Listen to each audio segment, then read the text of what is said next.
Eh ben bonjour Dominique. Eh bien bonjour David. Alors j'ai un peu provoqué cette discussion pour plusieurs raisons. En ta qualité de concepteur de four solaire, parce que tu as pas mal bossé sur le sujet et on va un peu raconter notre rencontre pour le coup. C'est qu'on a un ami en commun et un jour tu es venu chez moi. Et moi j'avais un petit four solaire de type boîte que j'avais fabriqué moi à l'époque. Et tu m'as dit ah il est bien ton four et tu m'as prêté un de tes fours qu'on voit derrière et sur lequel on va revenir, qui s'appelle le four Atominique. Du coup tu nous expliqueras pourquoi. Et tu me l'as prêté et j'ai constaté qu'effectivement il marchait vachement mieux que le mien à l'époque. À l'époque, moi j'ai toujours pensé que la cuisson solaire ça fonctionnait, mais que c'était une cuisson molle, une cuisson très douce. Et quand j'ai découvert ton four, je me suis dit ah oui, en fait un four solaire ça peut vraiment être un four qui fonctionne bien et fort tout relativement, mais en tout cas qui fonctionnait vachement mieux. Et du coup j'ai provoqué cette discussion justement pour qu'on essaye d'avancer collectivement, parce que moi quand j'ai conçu ce petit four, j'ai pris des idées à droite à gauche et certainement des erreurs que chacun avait accumulées. Et du coup, j'ai eu l'impression de reproduire les erreurs que je pensais être des bonnes idées. Et du coup, toi, j'ai l'impression que tu as fait ce chemin essai, erreur, et que tu as fait évoluer ton four en fonction de ce chemin empirique.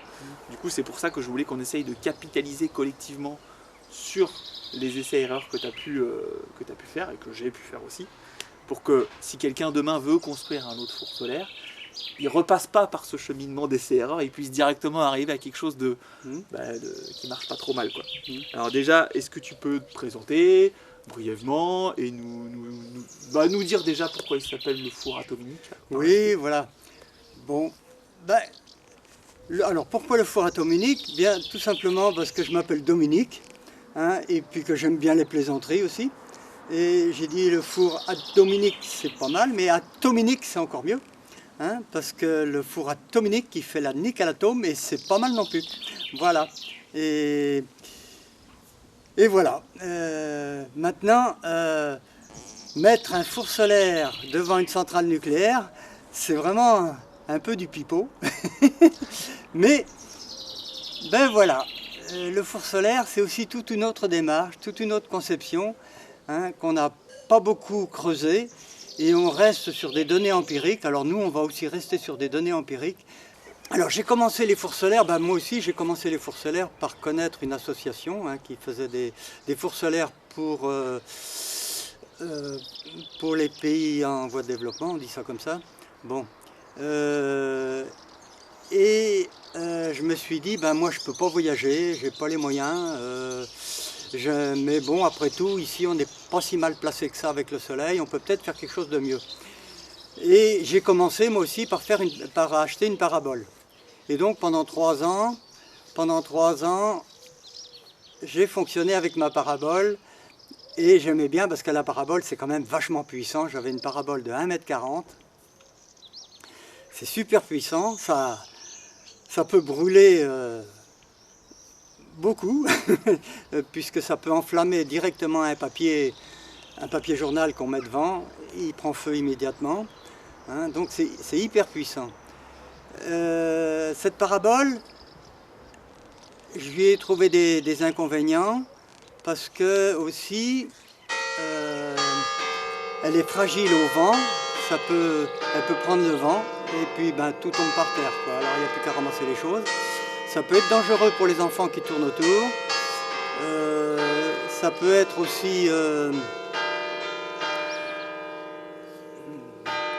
voilà, c'est encombrant, hein, ça fait un encombrement important aussi.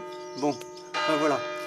Et puis c'est surtout aussi que les éclats de lumière perdus, on arrive toujours d'en prendre dans la figure, et c'est quand même violent. Et souvent le soir j'avais mal à la tête parce que j'avais beau me protéger, et je prenais quand même des éclats dans la figure, et voilà, j'ai abandonné la parabole. Si bien que j'ai voulu faire un four solaire qui ressemble un petit peu avec cette parabole. Alors bien sûr, j'ai pas fait ça. Mes fours solaires, on les fait au carré ou trapézoïdal, ou enfin bref, on les fait avec des plans et non pas avec des courbes. Et j'ai essayé de concevoir un four, hein, en y mettant un maximum de réflecteurs, un peu comme dans la parabole. Voilà, c'est pour ça que j'ai mis à mon four, j'ai mis 4 réflecteurs. Comment ça marche un four solaire? Ouais. Qu'est-ce qui fait que ça marche un four solaire? On va dire de façon générale, pas là forcément appliqué à ton four à toi, mais qu'est-ce qui fait qu'un four solaire, on arrive à cuire des aliments a priori dedans? Voilà. Alors le four solaire, il faut distinguer donc la lumière qui vient dans le four, la vitre qui va protéger, qui va fermer le four. Donc la lumière passe à travers la vitre et va être mise dans une boîte. Et cette lumière-là, grâce aux plaques noires, va être transformée en chaleur. Voilà. La vitre laisse passer la lumière, mais elle retient la chaleur. Voilà. Et c'est ce qui fait qu'il va y avoir un effet de serre à l'intérieur de cette boîte-là, et qui va faire que la chaleur va monter et va pouvoir atteindre des températures de 100 jusqu'à 150, 160 degrés. C'est à peu près ce que j'obtiens dans mes fours. Et effectivement, comme ce que tu dis, donc ici on avait juste une vitre et donc on laisserait passer la chaleur et la lumière, et du coup elle serait transformée en chaleur dans cette boîte. Et du coup le fait de rajouter des réflecteurs, on augmente cet effet de serre, enfin on augmente la chaleur parce que du coup on fait rebondir les rayons du soleil sur les réflecteurs et on les concentre dans la boîte. C'est ça. C'est ça. Et donc, du coup plus on en met, oui, plus on met de surface, plus on a de watts. Voilà, c'est ça. Donc plus on augmente les réflecteurs, plus on augmente la grandeur des réflecteurs, et plus on va avoir de lumière qui va être transformée en chaleur, en infrarouge. Et on y reviendra, mais moi c'est à mon avis un de mes premiers écueils, c'est d'avoir fait un petit four parce que j'avais pas trop de place ou machin, et du coup des petits réflecteurs, et du coup finalement, au final peu de puissance parce que peu de surface, peu d'emprise. C'est ça. Avec le soleil. Alors si on fait un four, une boîte, si on fait notre boîte avec une seule vitre, et puis qu'on la met aussi sans réflecteur comme ça au soleil, hein, elle va monter en température, on va atteindre péniblement les 100 degrés, on ne va pas beaucoup les dépasser. Ouais. Hein, pratiquement on ne les dépasse pas. Et très souvent on va être en dessous. Bon, avec le jeu des réflecteurs, on va réussir à obtenir, par un bon ensoleillement, on va obtenir 150, 160 degrés. On peut revenir justement sur l'ensoleillement. Ça m'avait marqué quand on s'était vu dans les premières fois. Toi tu parlais vraiment quand on parle d'ensoleillement, c'est vraiment du soleil. Bon là aujourd'hui on peut pas vous montrer, mais un nuage égale pas de chaleur dans le four, et même un petit voile, toi tu me disais, un petit voile blanc. Voilà, alors le ciel, on voit la luminosité du ciel quand on voit le ciel bleu. Hein, quand le ciel est bien bleu, alors là on a une luminosité maximum, hein, qui va pouvoir être captée dans le four solaire, et là on va avoir un four solaire qui va très bien monter. Mais très souvent aujourd'hui, et surtout avec la pollution, on a des ciels qui sont des cieux, ça fait drôle, non, des ciels. Ouais, on a des ciels qui sont embrumés, qui sont grisâtres, qui sont blanches, qui sont un peu blanchis, quoi. Voilà. Et donc on a des ciels qui perdent leur intensité lumineuse, et donc on perd après pour faire marcher le four solaire, effectivement on va perdre 20-30 degrés parce que le ciel n'est pas bien bleu. L'utilisation des fours solaires. Comment toi tu l'utilises, ton four solaire à toi? Est-ce que tu es capable de faire un causson à la broche, ou est-ce que tu es juste capable de faire des gâteaux au chocolat? Voilà. Alors avec le four solaire on peut faire à peu près tout, hein. Bon, les gâteaux c'est des choses assez faciles à faire. Surtout les gâteaux au chocolat parce que ça nécessite une température relativement basse. Un gâteau au chocolat à 130 degrés à peu près, faut pas trop dépasser, sinon on le brûle. Et en plus de ça, le chocolat il est noir. Et comme c'est le noir qui fait la transformation de lumière en chaleur, ça fonctionne très très bien en direct sur le chocolat. Voilà. Mais on peut cuire aussi tout à fait un poulet. Hein. Donc un poulet, ça marche très bien.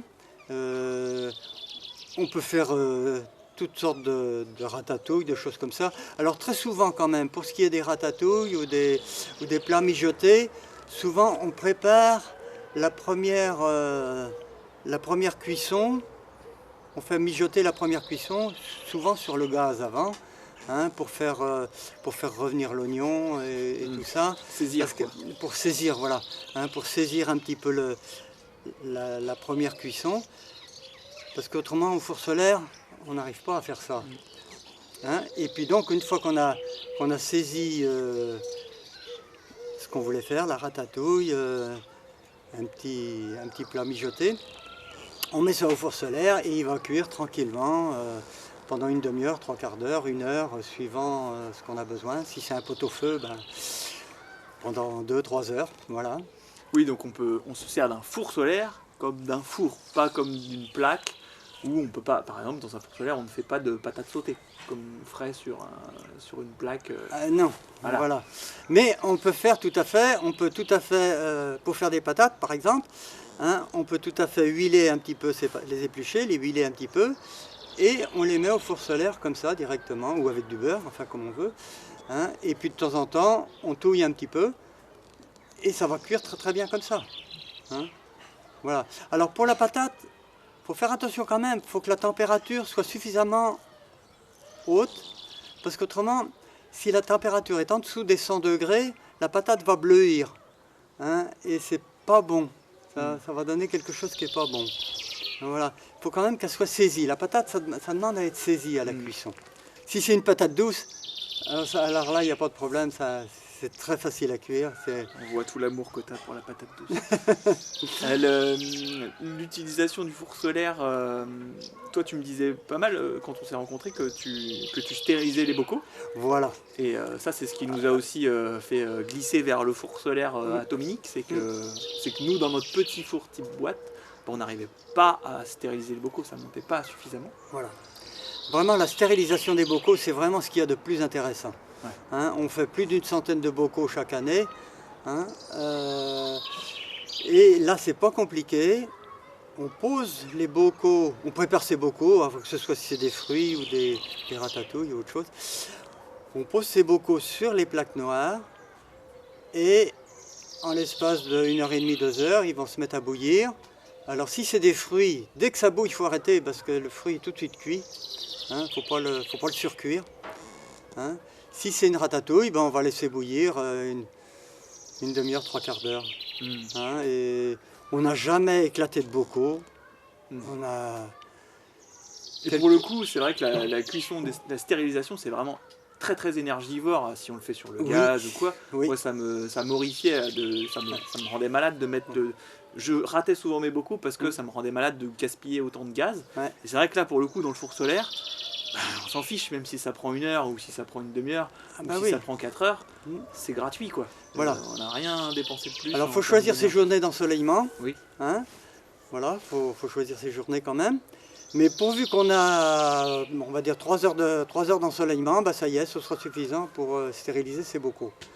Pour faire une tarte, il faut que la température elle vienne par-dessous, pour cuire la pâte par-dessous, et puis que ça cuise presque dans la pâte. Hein. Et donc avec le four solaire qui a sa chaleur qui vient par-dessus, effectivement, on n'arrive jamais à bien cuire la pâte. Même si tu fais cuire ta pâte, pré-cuire un peu ta pâte Alors on avant. peut faire pré-cuire la pâte effectivement avant. À ce moment-là, oui. Si on fait ça, oui. On fait pré-cuire la pâte, on met juste la pâte sans les ingrédients, on la fait pré-cuire au four solaire. Oui. Après on vient rajouter les ingrédients. Tu la garnis, ça gratine.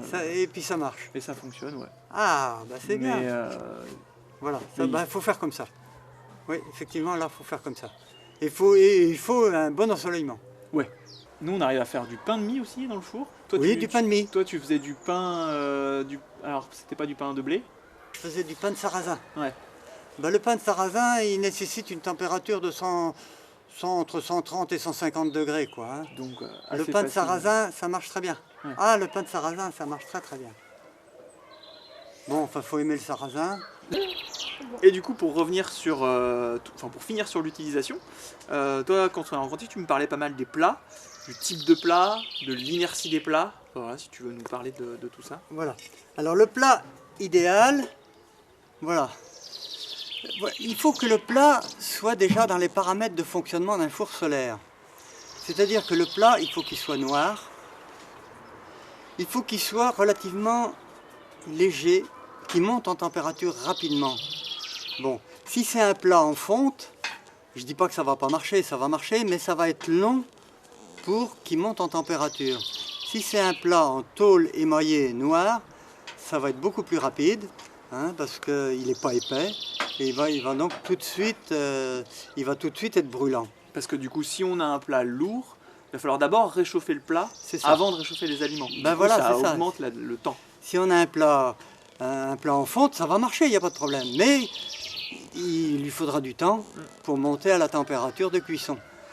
Le plat en tôle émaillée noire, c'est vraiment l'idéal. Et là-dedans, ben, on peut mettre un gâteau, on peut mettre une ratatouille, on peut mettre un poulet, on peut mettre, on peut mettre presque tout, quoi. Dans un plat comme ça, on met à peu près tout, quoi. Et ça, c'est une vieille friteuse, c'est ça? C'est la bonne vieille friteuse, hein, qu'on mettait sur le gaz, qu'on n'utilise plus maintenant parce qu'on dit que c'est dangereux. Ben effectivement, oui, si l'huile prend feu, c'est dangereux. Bon. C'est dangereux de manger des frites. Et ce plat, on lui met une vitre. Et là, on a le four solaire. On a le noir et la vitre. Hein? Et donc, la lumière va continuer à rentrer dans ce plat, hein, et il va faire plus chaud à l'intérieur du plat qu'à l'extérieur. Voilà, on compte avec mes thermomètres, j'ai constaté de 10 à 30 degrés de plus suivant l'intensité du soleil. Tu veux dire à l'intérieur du plat plutôt qu'à l'intérieur du four? Voilà, à l'intérieur du plat. Donc en fait là c'est comme si on mettait un four solaire dans un four solaire. Voilà, c'est comme si on mettait un four solaire dans un four solaire. Donc il y a un phénomène additionnel, hein, qui va se produire et qui va faire que faut mettre tous les atouts de son côté pour que ça monte, quoi. Du coup si on utilise un plat blanc ou un plat en pyrex transparent, du coup encore plus un plat gratin en pyrex ouvert, donc là ça va fonctionner au four, mais ça va être beaucoup plus long, on va pas avoir ce phénomène additionnel que tu auras avec la... Alors voilà, dans un plat en pyrex, si l'aliment qui est dedans est noir, ça va quand même bien fonctionner. Une betterave, ça marchera mieux. Voilà, on met une betterave dans un plat en pyrex et un plat couvert, même avec le couvercle dessus. Et là, on va être surpris, ça va très bien marcher, parce que la betterave, elle est très foncée. Hein. Mais si on met des haricots blancs, ça va être différent. Pour faire une analogie, c'est exactement le même phénomène que si on porte des vêtements blancs ou si on porte des vêtements noirs en été. En été, on va avoir plus tendance à avoir chaud avec des vêtements noirs que des vêtements blancs.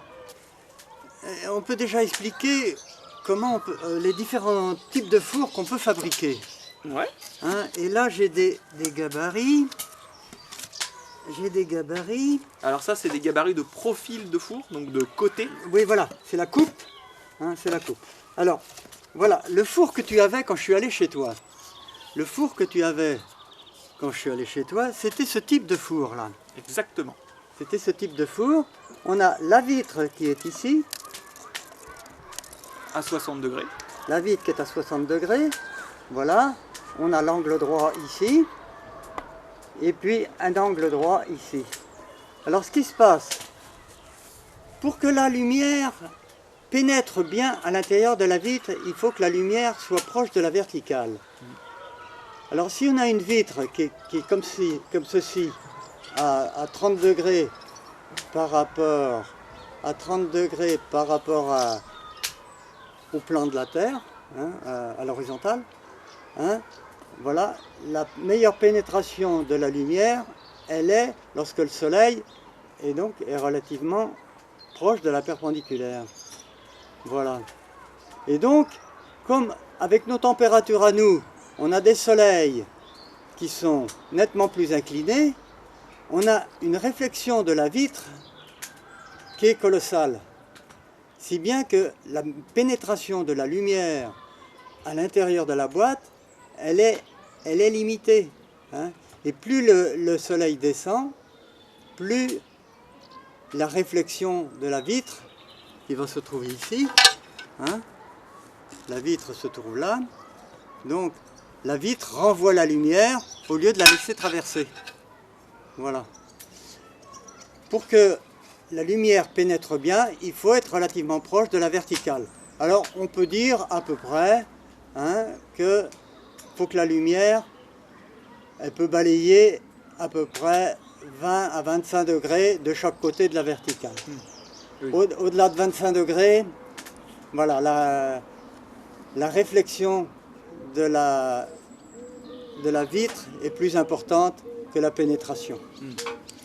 Et moi voilà. J'avais fait ce type de four pour l'unique et simple raison que ce qui me paraissait pertinent sur le papier, encore une fois c'est une erreur à mon avis de débutant, c'est que ce type de four était basculant. Voilà. Parce qu'effectivement, ce que tu dis, c'est que donc on augmente la pénétration quand l'angle et quand il y a un angle droit entre les rayons du soleil et la pénétration et l'angle de la vitre. Et du coup, bah, nous, l'été, dans nos latitudes françaises, on est plutôt le soleil est assez haut, il est à 30 degrés, et l'hiver, il est plutôt bas, il est à 60. Donc ce type de four-là, ça me semblait sur le coup intéressant, parce que là, on était à 30, du coup, là, le soleil à midi, en plein été, rentrait bien, et l'hiver, on pouvait le basculer comme ça, et on se retrouvait avec un angle à 60, et du coup, bah, ça marchait bien pour l'hiver. Bon, le fait est que l'hiver, c'est quand même, sous nos latitudes, assez complexe d'utiliser un four, parce que le temps qu'on a d'ensoleillement dans la journée est assez court finalement, le jour se lève, le soleil se lève tard, il se couche tôt, et donc du coup bah, on n'a pas beaucoup de temps pour cuisiner, et en plus bah, il ne fait pas souvent grand soleil, donc en fait je l'utilisais jamais l'été, et je me retrouvais à l'utiliser en intersaison avec cet angle là, et du coup en intersaison bah, le soleil il est un peu plus bas, donc ça fonctionnait pas terrible, enfin, ça fonctionnait plus l'été, donc c'était dommage. Parce que ce qui se passe aussi avec cette coupure ici, voilà, mettons que le soleil est à peu près à cette inclinaison-là. En intersaison quoi. En intersaison, on a toute cette zone ici qui va être dans l'ombre, hein, et qui ne va pas du tout provoquer de chaleur.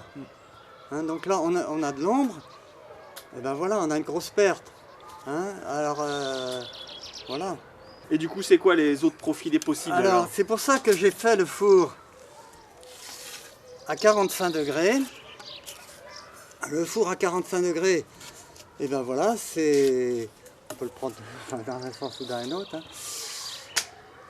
On a 45 degrés ici, 45 degrés là, et l'angle droit ici.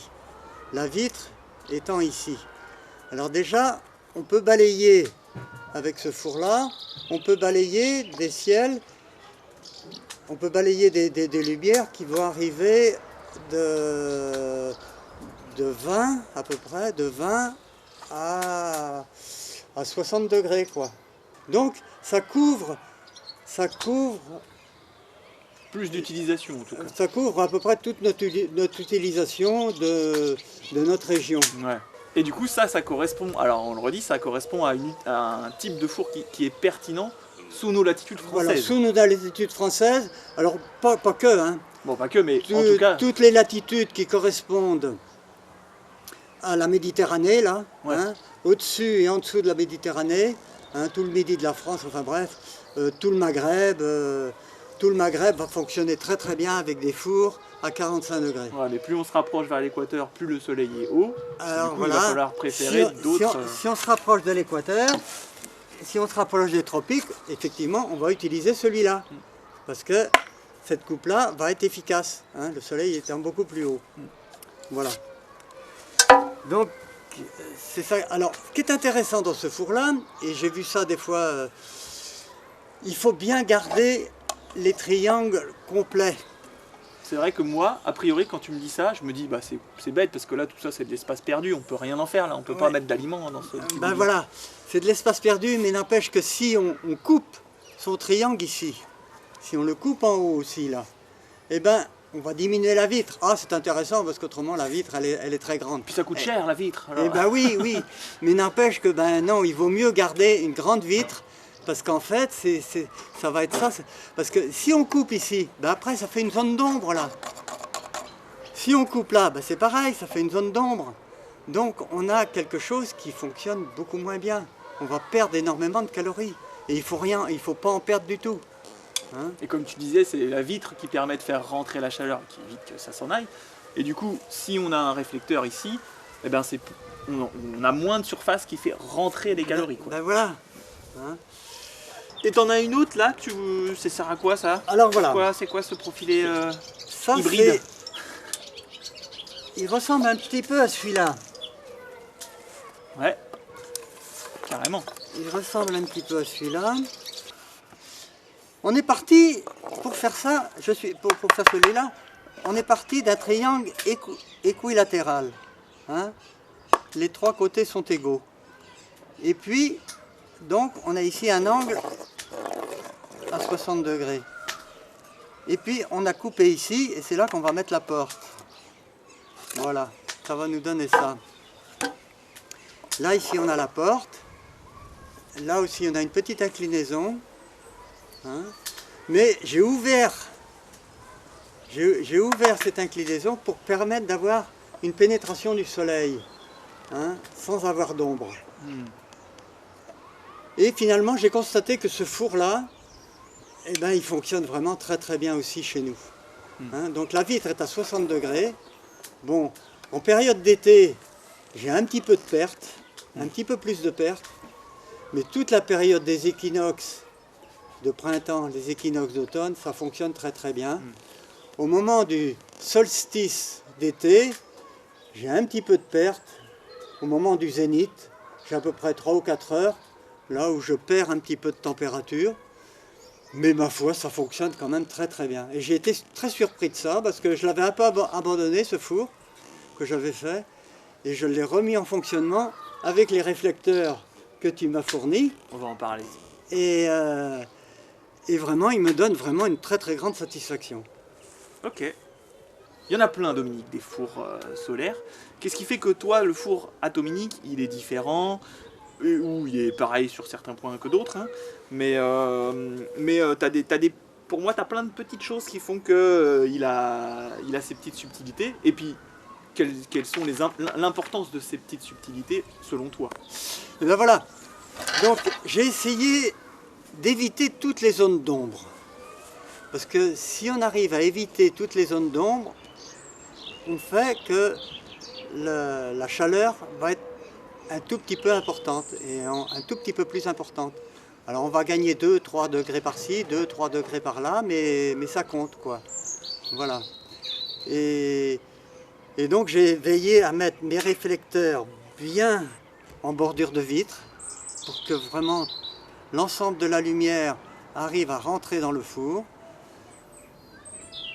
et va être transformé en chaleur. Et cette vitre, par exemple, toi, tu as fait tes vitres fixes, c'est-à-dire qu'elle ne bouge pas, elle ne se lève pas. Tu as préféré mettre une porte à l'arrière. Oui. Moi, c'est une des erreurs que j'avais faites, c'était d'avoir ma vitre qui se lève pour ranger mon four. Mais du coup, à chaque fois que j'ouvrais ma porte pour remplir mon four ou sortir des aliments de mon four, toute la chaleur... Oui, c'est ça. Si on fait une vitre qui s'ouvre ici, effectivement, on perd tout de suite la chaleur. Si on fait une porte arrière, effectivement, la porte arrière, on va perdre une dizaine de degrés, mais très vite on va les rattraper. Si on ouvre la vitre, on va perdre tout de suite 30 à 40 degrés. Et il y avait quelque chose qui m'avait aussi frappé, c'est que tu mettais pas d'isolant dans tes fours. Tu n'avais pas isolé les parois de ton four. Alors, au début, j'ai isolé les parois. Parce qu'on disait qu'il fallait isoler les parois. Bon. Et puis, petit à petit, j'ai simplifié tout ça. Et puis, j'ai fait simplement mes fours avec une seule planche recouverte d'aluminium, de plaque offset. J'utilise la plaque offset, qui va permettre, ça va être suffisant pour garder la température. Parce que ce qui compte, c'est que les parois du four soient réflectives. Hein? Et donc la planche est suffisante pour faire un peu d'isolation. Oui, parce que le bois est une matière Le bois est déjà une matière isolante. un peu Alors, isolante. rajouter de l'isolation, je ne dis pas que c'est mal, hein, c'est très bien, mais ça ne change pas grand-chose. Pour toi, le gain n'est pas suffisant par rapport au surcoût et même au système Ça ne change constructif pas grand-chose parce que ce qui se passe, c'est qu'on utilise quand même nos fours en période où il fait quand même un petit peu chaud. Donc le refroidissement extérieur est peu important pour ce qui est de nos températures à nous. Si on est en Sibérie par un ciel très très bleu, c'est vrai qu'on fait monter le temps. Je n'y suis pas allé, mais enfin, A priori. a priori, on pourrait faire monter les fours très très bien par un ciel bleu en Sibérie, même par moins 20, moins 30. Hein. Mais là, à ce moment-là, il faudrait peut-être quand même mieux qu'elle réfugie un peu ses fours pour éviter le refroidissement extérieur. Oui, parce que ce qui fait que la chaleur s'en va, c'est le delta entre la température intérieure du four et la température extérieure. Mais plus la température extérieure est basse, et plus la chaleur va sortir du four. Parce Voilà. que la chaleur, c'est une histoire d'équilibre. Alors comme chez nous, avec notre climat, disons, eh ben, on peut se permettre de pas calorifuger. Mais quand même, toi tu fais une boîte sur une boîte, donc il y a quand même une sacrée épaisseur de bois finalement. Oui, on peut mettre... Alors, j'ai doublé mes planches de bois, mais maintenant, je les double même plus, je mets simple. Et ça, ma foi, je vois pas beaucoup plus de différence. Ok. Bon, enfin, on peut doubler si on veut, c'est bien aussi. Et on parlait, du coup, tu parlais de la plaque offset, par rapport aux réflecteurs qu'on met et l'importance de ces réflecteurs. Est-ce qu'on peut parler de ça? Au début, tu utilisais du plaque offset. Moi, un jour, je suis venu avec une plaque d'alu-miroir. Ouais. Voilà, ce que tu veux Voilà. Alors, la plaque offset, c'est intéressant parce que c'est un matériau de récupération. Hein, c'est gratuit. On a ça chez les imprimeurs. Ouais. Bon, maintenant, c'est de plus en plus difficile à trouver parce que les imprimeurs, ils utilisent autre chose que des plaques offset pour faire leur impression. Bon, enfin, on en retrouve encore. La plaque offset est un petit peu terne, elle n'est pas d'une brillance absolue. Et c'est vrai que... Mais enfin, pour faire la boîte d'un four solaire, pour faire la boîte intérieure d'un four solaire, c'est quand même relativement assez satisfaisant.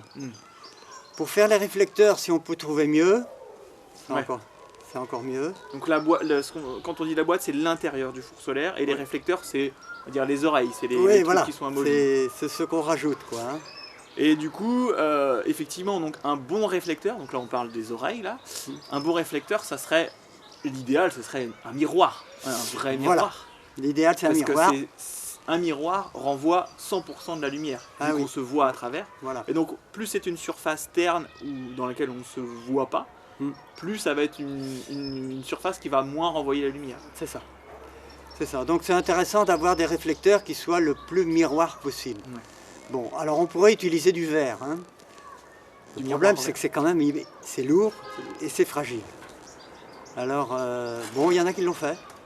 Moi, je ne l'ai jamais fait parce que je n'ai jamais osé. Je me suis dit, oh, ça va pas tenir longtemps. Et aussi, c'est pas facile à couper du miroir. Hein. Alors, le miroir, c'est pas facile à couper. C'est une vitre qui a été traitée, qui est hyper dure. Hein. J'en ai coupé quelques fois, mais c'est hyper dur. La vitre est plus facile à... Et alors, qu'est-ce que tu penses du papier alu? Ben, le papier alu, ça fonctionne bien. Ouais. Le papier alu, ça fonctionne bien. Ça se ternit à la longue. Ça se ternit et c'est fragile. Et donc, ça vieillit. Et ça vieillit, donc... faut le changer de temps en temps, quoi. Faut le changer de temps en temps, faut le refaire. Il y a aussi le mylar. Le mylar, c'est un matériau, on va dire ça rapidement, c'est une bâche réflective en plastique, hein, qui va être très réflective. Ça fonctionne bien aussi. J'utilise ça aussi, le mylar. Mais le mylar aussi se détériore à l'humidité. Et ça s'abîme. Voilà. Mais, Moi, dans mon expérience, j'avais aussi essayé du film adhésif miroir qu'on trouve en grande surface de bricolage. Et pour le coup, une fois que tu as mis une plaque de bois, t'étends ton truc et pouf, ça fait du miroir, tu te vois à travers. Par contre, effectivement, les UV, c'est pas fait pour ça. Et au bout de 3-4 ans, le truc il est fissuré, il jaunit. Bah oui, il est tout terne. Et du coup, faudrait le changer, quoi. Bah oui, c'est ça. Alors qu'effectivement, il y a des matériaux qui sont faits pour ça. Donc là, moi, je t'avais trouvé des plaques alu miroir. Et que là, pour le coup, c'est des choses qui sont faites pour le soleil.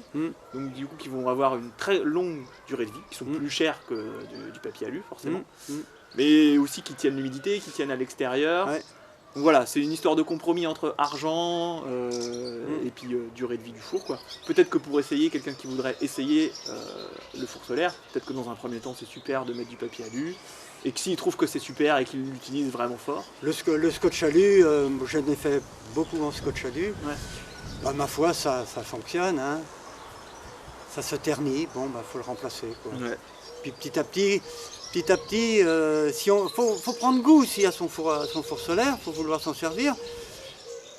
Alors à ce moment-là, on va être motivé pour mettre un matériau de meilleure qualité, quoi.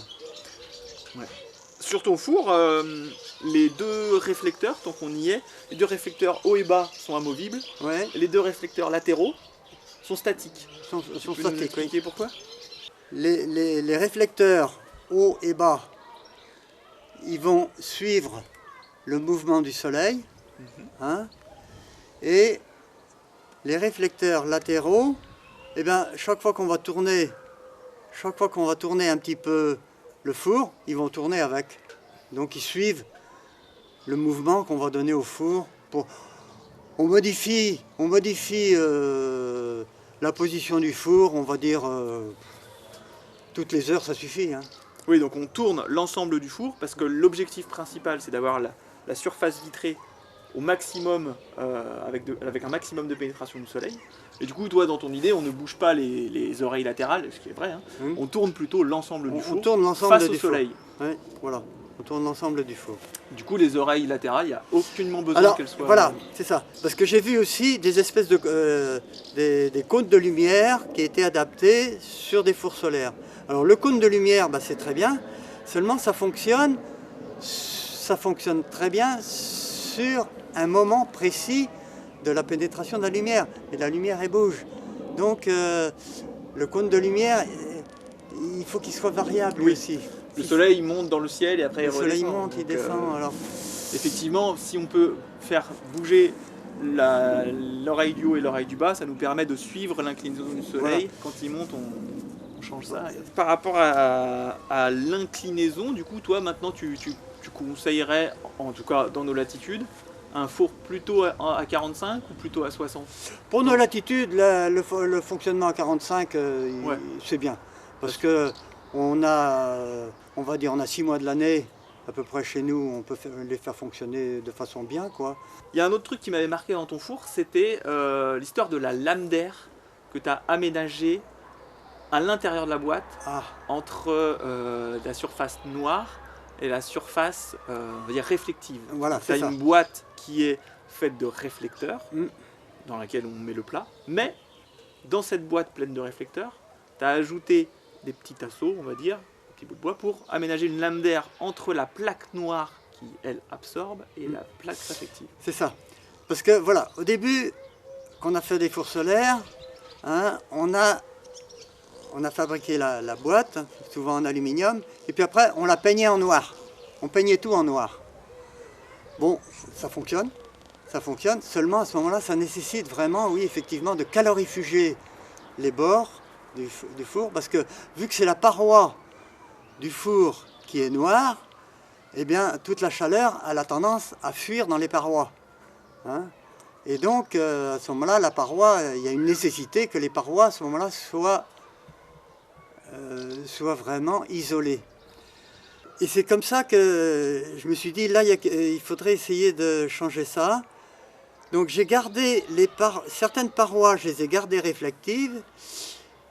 Je les ai toutes gardées réflectives, mais j'ai rajouté des plaques noires, ce qu'on appelle des plaques noires, qui, elles, vont faire la transformation de lumière en chaleur, une plaque noire au fond du four et souvent aussi sur la porte du four, sur un des côtés du four. De façon à ce que la chaleur soit provoquée dans le four et que la fonction réflective à l'intérieur du four soit complète. Hein, et que cette fonction réflective va être efficace aussi sur les infrarouges, sur la chaleur, pour la renvoyer à l'intérieur de la boîte et non pas la perdre dans les parois. Et on constate que la paroi du four, on peut la toucher relativement bien avec la main, hein, sans que ce soit brûlant. Elle est chaude, bon, elle est chaude, c'est sûr. Au bout d'un certain temps, elle devient chaude. Tandis que les plaques noires, très vite, on ne tient pas la main dessus. Voilà. Et est-ce qu'il y a un effet convectif qui est recherché avec ça? L'effet que pour moi ça produit, mais je ne sais pas si c'est effectivement le cas ou quoi, c'est que l'air il va réchauffer, l'air chaud il cherche à monter. Et l'air chaud il cherche à monter. Pour moi, je pense pas que ça va tourner beaucoup. Ça tourne pas beaucoup. Ça va sans doute pas tourner beaucoup. Peut-être un petit peu. Ok. Faut surtout qu'elle n'aille pas se perdre dans les parois. D'accord. Après la taille, parce que la taille finalement, la boîte en elle-même, là on parle vraiment la boîte four. Qu'est-ce que tu conseillerais sous nos latitudes? Parce que c'est vrai qu'on peut se faire un four gros comme ça. Après, à mon sens, se faire un petit four gros comme ça, gros comme la gamelle finalement. Ouais. Mais si on fait un four gros comme ça, c'est plus difficile de se faire des réflecteurs suffisamment grands et du coup que l'ensemble du four soit suffisamment grand. Oui, la taille du four est importante parce que plus le four est petit, plus son amplitude va être petite aussi, quoi. Ouais. Si on augmente le four, si on augmente la grandeur du four, on va augmenter son amplitude évidemment, quoi. Hein? La grandeur du four a son importance. Alors évidemment c'est encombrant, bon. Mais elle a son importance aussi pour la montée en température. Après moi c'est quelque chose que effectivement j'avais peur de cette espèce d'encombrement parce que j'avais pas beaucoup d'espace, de stockage et tout ça. Et finalement avoir un four en bois, bon c'est sûr que ça craint l'eau, ça craint l'humidité. Mais pour le coup ce que j'ai fait moi c'est que j'ai fait une capote, j'ai fait un sac sur mesure. Et du coup en fait mon four solaire il est tout le temps dehors. Il est tout le temps dehors mais il prend pas l'eau. Alors l'hiver j'essaye quand même de le ramener un peu sous un demi-toit, sous un débord de toit, ce qui permet quand même de le préserver un petit peu je pense. Mais du coup ça me fait pas si peur d'avoir un four encombrant, parce qu'il est dehors. Bon, faut avoir un jardin toujours. Bah oui, voilà, faut avoir un peu d'espace. Mais si on n'a pas de jardin, ça doit être tellement triste la vie sans jardin. Mais est-ce qu'on se dirait pas que... Enfin, à mon sens, c'est aussi malin. J'ai eu l'expérience d'une amie qui s'était fait un four atominique, d'ailleurs, qui en est très contente, mais qui l'utilisait pas tant que ça. Et je pense qu'on avait mis le doigt sur quelque chose, c'est qu'il était au fond du garage, du coup, tu vois. Et du coup, si elle se disait il fait beau, on va utiliser le four, fallait enlever les vélos, machin et les trucs, pousser le four. Et alors que moi, je me dis, mon four il est toujours dehors, il est à l'endroit où il y a du soleil. Et quand c'est le moment, parce que le soleil est là, il n'y a qu'à débâcher le four, l'ouvrir, et le four il est là. Et je pense que l'utilisation qu'on en fait, elle est plus intensive s'il est là, il est prêt, plutôt que s'il est rangé au fond d'un garage. C'est sûr. Bon, c'est pour ça que la remise qui va protéger le four en période de non-fonctionnement, c'est important qu'elle soit relativement disponible pour la cuisine, quoi. Hein. Oui, pas très loin de la cuisine. Pas très loin de la cuisine, que cette remise-là soit facile d'accès. Même si toi, tu as mis des roulettes, un système de roulettes pour le promener un peu en mode brouette, qui est relativement malin, donc ça facilite. C'est pour ça que j'ai mis aussi des roulettes, parce que comme ça, il est facile, une seule personne peut le déplacer. S'il faut être à deux pour déplacer le four pour aller le mettre au soleil, quand on est tout seul, on ne le fait pas, évidemment. Hein, mais ça c'est vrai que c'est un petit détail de rien du tout, mais qui est colossal. Parce que il faut que ce soit fonctionnel, il faut que ce soit pratique. Quand on a un petit coup de soleil qui arrive et puis qu'on veut utiliser le four, faut absolument... faut que ce soit tout de suite fait, quoi. Voilà. Et tu as aussi ajouté, en parlant des trucs fonctionnels, un petit repose-plat sur le dessus. Oui. Vas-y, tu peux nous en parler. Alors le repose-plat, quand on arrive devant le four solaire, on a besoin de poser son plat quelque part. Donc j'ai fait un petit repose-plat pour poser le four. Et puis comme ça, on ouvre la porte, on met notre gamelle dedans, et puis voilà. Et c'est vrai que c'est plein de petits trucs comme ça, mais qui rendent l'usage agréable. Parce que sinon, on arrive avec notre gamelle, on la pose par terre. Ah, mince, c'est pas très droit, ça va chavirer. Ouais. Et là, le fait de pouvoir le poser. C'est plein de petits détails comme ça.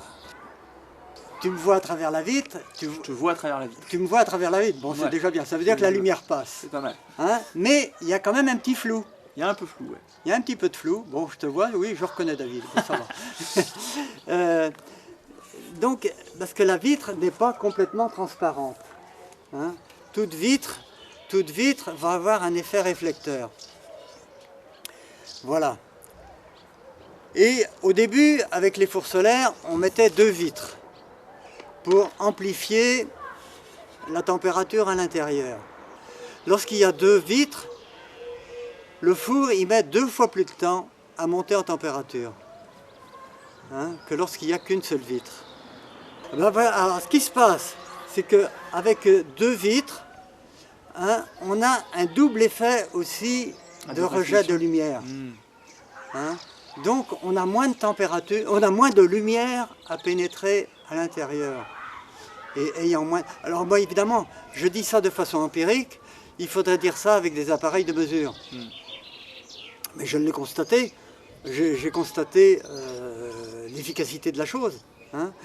Voilà, j'ai vu que les fours qui avaient une double vitre mettaient 2 fois plus de temps à monter en température que les fours qui avaient une seule vitre.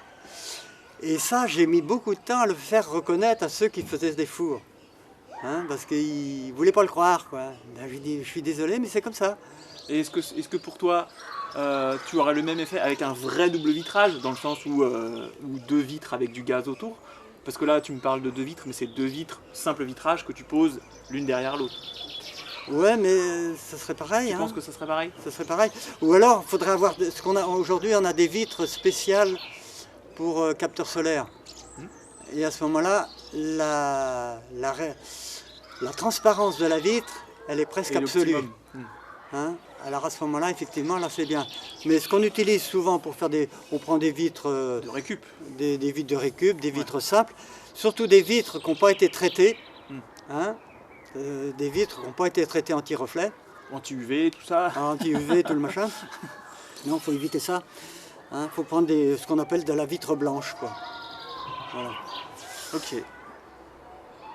Du coup, Dominique, je voulais qu'on revienne sur des types de fours que j'ai vus traîner sur internet ou que j'ai fait, ou voilà, et qu'on en discute par rapport à ton four à toi. Qu'est-ce qu'il y a de plus, de moins, qu'est-ce qui doit mieux marcher, moins bien marcher, dans quelle situation ça peut fonctionner mieux ou moins bien. Tout ça dans une espèce de critique constructive, qu'on puisse se dire ok, là il y a peut-être des erreurs, là il y aura peut-être des choses à améliorer. Je vais commencer par te montrer mon four à moi que j'avais fait avant de connaître le tien, qui était un four moi que je dis de cuisson molle, c'est-à-dire que qui fonctionne quand on le met au soleil, ça cuit, mais ça cuit très doucement. C'était chouette pour expérimenter et pour se rendre compte qu'un four solaire ça peut marcher, mais c'est vrai qu'avec le four atomique ça marchait quand même vachement mieux. Tiens, regarde, il ressemblait à ça. Alors ça c'est le four qui marchera très bien en situation tropicale, quoi. Voilà, c'est... On voit qu'il est plus petit, il est très compact. Il est très compact. Alors effectivement, il est peut-être aussi un peu réduit, hein, parce qu'il aura une amplitude un peu limitée quand même, hein, vu qu'il est réduit. Mais bon, vu son orientation, bon, ben, ça marchera très bien au tropique. Et puis voilà, quoi. Alors, si on amène ça chez nous, ben, évidemment, on a un soleil qui est beaucoup plus bas et la pénétration de la lumière ben, va être très limitée. Et en même temps, il y aura plein de zones d'ombre à l'intérieur du four. Oui, c'était la découpe. Hein, parce que ben, voilà. Il manque de réflecteurs. Est-ce qu'on pourrait pas typiquement... Alors on peut rajouter des réflecteurs, oui. Alors oui, c'est ça que je voulais dire tout à l'heure. Avec le jeu des 4 réflecteurs, on arrive à donner une orientation qui peut durer au moins 1 heure, 1 heure et demie. Hein, parce qu'on met un petit peu d'avance, on prend un petit peu d'avance par rapport au déplacement du soleil, hein, et puis le four, les réflecteurs latéraux vont continuer à renvoyer la lumière quand même à l'intérieur du four. Il y en a un qui va marcher un peu plus au début, puis après c'est l'autre qui va prendre le relais. Et comme ça, j'ai constaté que pendant au moins 1 heure et demie, hein, la température ne bouge pas, hein, même sans bouger le four. Donc on essaie toujours de donner une orientation à son four solaire, un tout petit peu d'avance, hein, et comme ça, eh bien, on n'a pas besoin de se compliquer à avoir un four. Il y en a qui ont voulu, c'est très bien, hein, ils veulent le faire, donner une orientation qui va suivre le soleil à la minute. Oui, même électroniquement, on voit ça Oui, aussi. oui, il y en a qui se sont amusés à ça, et c'est très bien, hein, bon, ben, pas de problème. Hein. Mais après tout, ben, si on n'a pas ça, c'est pas trop grave. Parce qu'avec le jeu des 4 réflecteurs, on arrive à avoir facilement une température qui ne bouge pas au moins pendant 1 heure, voire 1 heure et demie. Hein? Qu'est-ce que tu peux nous dire de cet autre petit four solaire? Oui, ben c'est pareil, c'est un four pour les tropiques, quoi, ça. Ouais. Pourtant qu'il doit être utilisé C'est un en four France. pour les tropiques, bon, puis il est assez peu... Bon, ben, alors chez nous, effectivement, il va marcher, mais en pleine situation de zénith au solstice d'été. Voilà. Hein? Puis dès qu'on passe au mois de septembre, c'est Puis fini. dès qu'on... Ah, ben, au mois de septembre, c'est nul. Hein, mais même déjà arrivé au mois d'août... Ouais. Là, en plus, il y a un réflecteur, donc il y a encore. Alors en plus, il n'y a qu'un réflecteur. Alors quand on n'a qu'un réflecteur, effectivement, le retour de lumière qui est fait avec le réflecteur, ben, il change très vite, quoi. Et c'est ça qui est intéressant avec le jeu des 4 réflecteurs, c'est qu'on arrive à faire dévier la lumière avec le jeu des 4 réflecteurs et pratiquement on n'en perd pas, quoi. Ça arrive à rentrer dans la boîte. Et pour rebondir, là, on a un autre type de four, Ah. où là, il y a 4 réflecteurs. Ah là, il y a 4 réflecteurs. Ah, d'accord. Ah, puis il est orienté à 45 degrés. Ah, Donc là, c'est un peu mieux, mais. c'est bien. Ben, c'est bien, mais seulement, il a une situation, il a un optimum de fonctionnement qui correspond à une position précise, quoi. Parce que là, c'est 4 réflecteurs, mais 4 réflecteurs fixes Fixe. sur la Bon. boîte. Et, parce que voilà, la lumière, c'est pas une balle de ping-pong qui va tomber dans le trou. Hein? La lumière, elle rentre ou elle rentre pas. Hein? Elle va être Elle rebondit, et il faut qu'elle rebondisse au bon endroit. ah bah oui. Hein? C'est Donc là, comme toi, les 2 réflecteurs latéraux doivent faciliter le fait d'aller de gauche à droite, que le soleil parte un peu à gauche, parte un peu à Ouais. droite. Par contre, la pénétration entre le matin et le midi, par exemple, bah oui. où là, le soleil est plus haut. Enfin plus bon, bas. ça va marcher quand même, hein, mais bon, il y aura quand même un fonctionnement maximum à une position précise, et puis après, bah, ça diminue. Un truc encore plus low-tech que le four solaire. Un truc comme ça, avec Mais un ouais. espèce de pare-soleil Par soleil, ouais. et une gamelle quand même noire Ouais. au milieu. Au milieu, bah, ça va fonctionner aussi. Ouais. Ça va fonctionner très bien. Hein. Alors là, On a- peut-être qu'on va avoir moins de... On va peut-être avoir les 100 degrés quand même, quoi, mais on va Ouais. pas les dépasser beaucoup, puis en plein zénith, quoi. Mais Bon là, on voit que là, bon, c'est une installation, on pose Ouais. par terre, ça marche. Mm. Là, c'est sûr que les réflecteurs du bas, là, ceux-là, je sais pas à quoi ils servent, là. bah, Ils doivent Oui. taper... il y a beaucoup de pertes, quoi. ouais. Il y a beaucoup de pertes de réflexion. Mais alors aussi, le problème de ça, c'est que tu as beaucoup de rejets de lumière que tu vas prendre dans la figure. Hmm. Et ça, c'est pas agréable du tout. Bah ça nous aide à rebondir sur la parabole. Ah oui, la parabole. La parabole, Eh ben oui, toi, c'est ce que tu... bah, c'est ce que j'avais. c'est ce que tu avais au début. C'est ce que j'avais au début. Alors maintenant, ils font des demi-paraboles. Il se fait des demi-paraboles qui ont moins de rejet de lumière, des fois. Hmm. Et ma foi, c'est un peu moins désagréable. Parce que c'est vrai que quand on utilise une parabole solaire, c'est quelque chose qui chauffe très fort, très vite. Hmm.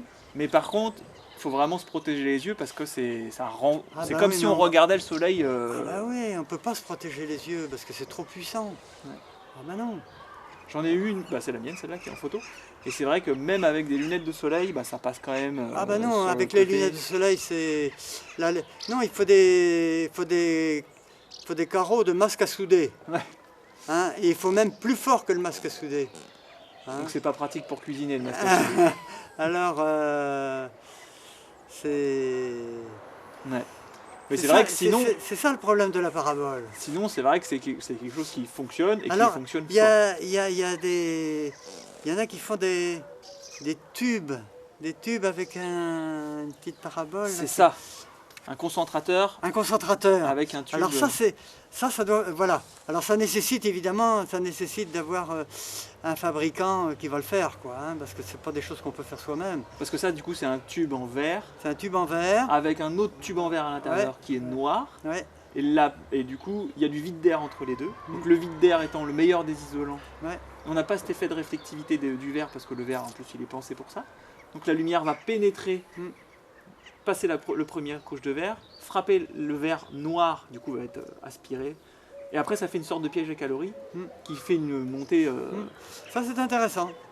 Ça, Parce que du coup, c'est vrai qu'on n'a pas l'effet de quand on vient cuisiner autour.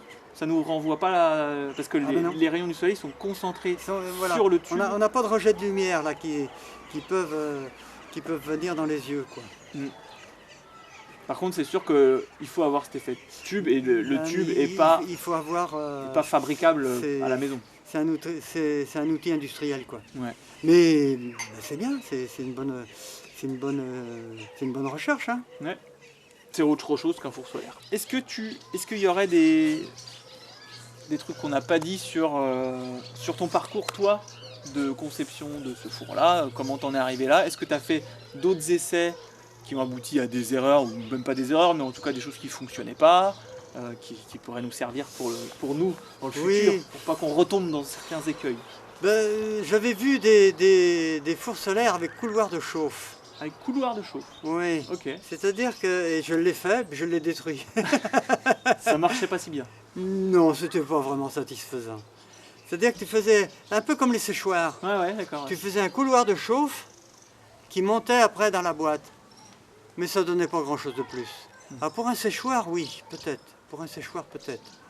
Oui, parce qu'il faut générer, vu que c'est une entrée d'air que tu chauffes, il faut générer une sortie, sinon à un moment donné l'air il est statique et il bouge pas forcément dedans. Oui, c'est ça. Ouais, pour un séchoir, oui, effectivement, à ce moment-là, puis tu mets un courant d'air dedans et à ce moment-là, ça va marcher. Ça va marcher. Mais si ta boîte de four est fermée, ce que c'est quand même plutôt préférable, tu vas pas réussir à générer le tirage et du coup cet air chaud il va pas forcément trop monter dans le four. Non, ça va pas marcher. Ça va pas marcher. Oui, ce four-là, il n'existe plus, je l'ai détruit. Est-ce que tu as fait d'autres essais par rapport aux couleurs? J'ai fait des séchoirs solaires aussi, que je les ai jamais gardés, j'ai tout détruit. J'ai jamais été satisfait des séchoirs solaires que j'ai faits.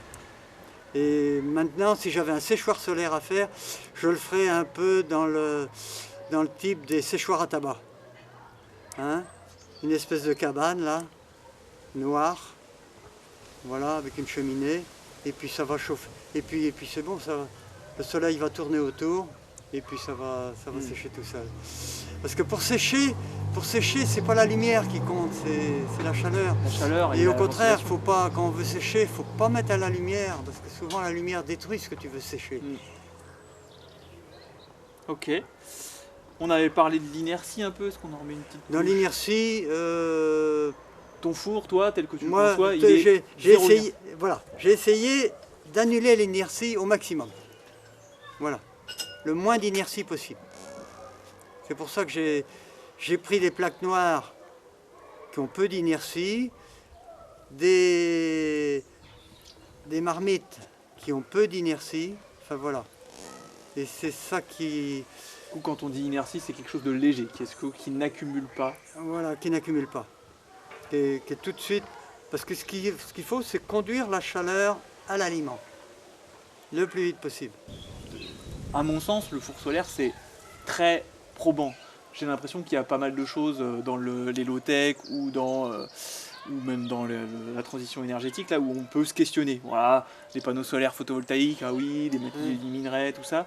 Et il y a d'autres sujets où il y a moins ce débat-là. Par exemple, les toilettes sèches, j'ai jamais trop entendu de discours qui se dirait ah ouais, non, là il y a plutôt des freins d'utilisation et tout ça.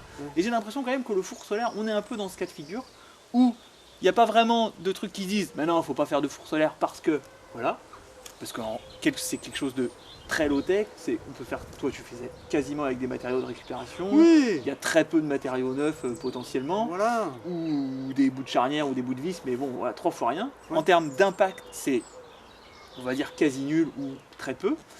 Mais par contre, j'ai l'impression qu'il y a un frein à l'utilisation, et peut-être qu'on peut en parler un peu, parce que les copains qui ne l'utilisent pas, c'est plutôt soit parce qu'ils craignent que ça prenne trop de temps, ce qui est quand même le cas, ça prend plus de temps de cuire quelque chose au four solaire que même si c'est pas x2, x5. Et il y a un autre truc, c'est qu'il faut être là pour tourner son four. C'est ça, il faut être là pour l'orienter. Mais il faut surtout aussi avoir le four quand même qui soit... Il faut que le four soit quand même un peu performant quand il y a du soleil, il faut que ça marche, quoi.